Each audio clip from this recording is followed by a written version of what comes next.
Le livre du ciel, tome 20, 25 janvier 1927. Jésus pousse Louisa à écrire. Celle qui vit dans la divine volonté respire le tout.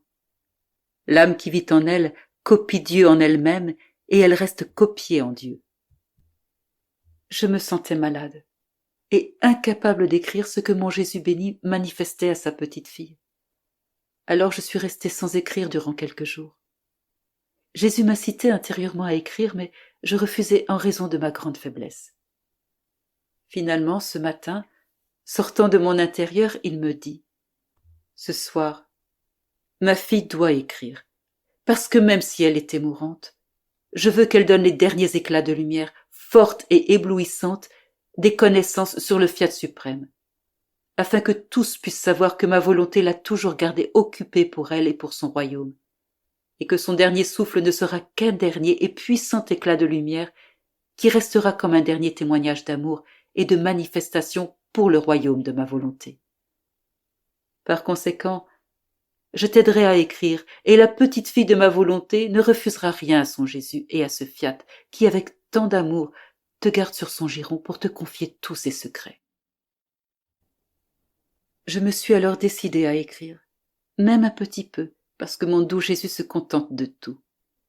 Puis il me dit « Ma fille, celle qui vit dans ma divine volonté respire le tout. Et tout comme le souffle est pris et rendu, qu'on le reçoit et qu'on le rend immédiatement, celle qui respire le tout, qui est Dieu, en rendant son souffle, rend le tout qu'elle a respiré. Ainsi elle prend tout et elle rend tout. Elle donne le tout à Dieu, donnant Dieu à Dieu, et elle donne le tout aux créatures pour respirer Dieu à nouveau et tout ce que Dieu fait. Il est naturel que celle qui prend tout puisse tout donner. C'est seulement dans la divine volonté que la vie de l'être suprême est continuellement bilocalisée de la part des créatures. Et moi, mon Jésus, j'ai l'impression de ne rien faire et tu me dis que dans ton fiat, je prends tout et je donne tout. Et Jésus ajouta, ma fille, lorsque le tout opère, le rien reste à sa place. Il ne fait que se rendre disponible à recevoir le tout.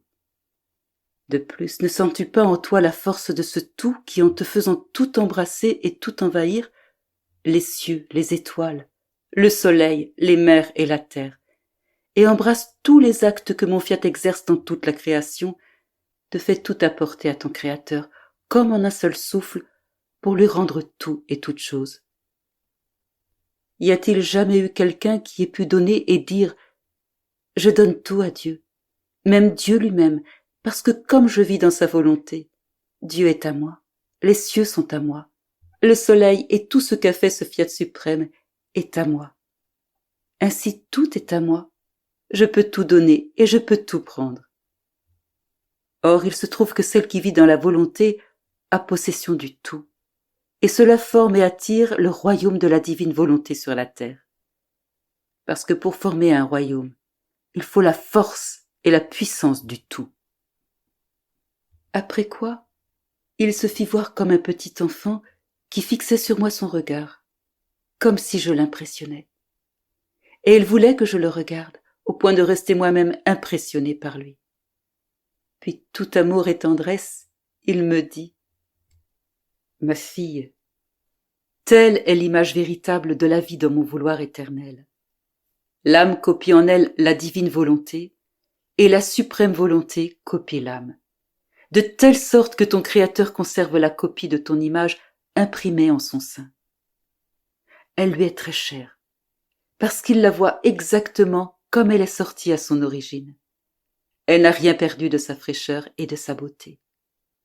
Ses traits paternels sont imprimés sur cette copie, et cette copie, dans le sein paternel de Dieu, chante pour lui les louanges de toute la création avec toutes ses œuvres, et murmure continuellement à son oreille. Tu as tout fait pour moi, tu m'as aimé, et tu m'aimes tant, et je veux tout convertir par amour pour toi. Cette copie est le prodige de Dieu dans son sein. Elle est la mémoire de toutes ses œuvres. Telle est la copie de l'âme en Dieu, et la copie de Dieu dans l'âme, et l'exercice de la vie divine dans la créature. Que le royaume de ma volonté est beau. Le rien dissous dans le tout fusionné dans le rien. La bassesse de la créature élevée dans la hauteur divine descendue dans la profondeur de la créature. Ce sont deux êtres unis ensemble, inséparables, transfusés, identifiés, si bien que l'on peut à peine reconnaître que ce sont deux vies qui palpitent ensemble.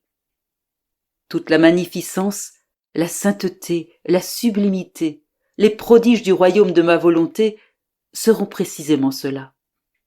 La copie fidèle de l'âme en Dieu et la copie de Dieu belle et entière dans l'âme. Par conséquent, les enfants du royaume du divin fiat seront comme autant d'images de petits dieux dans mon royaume.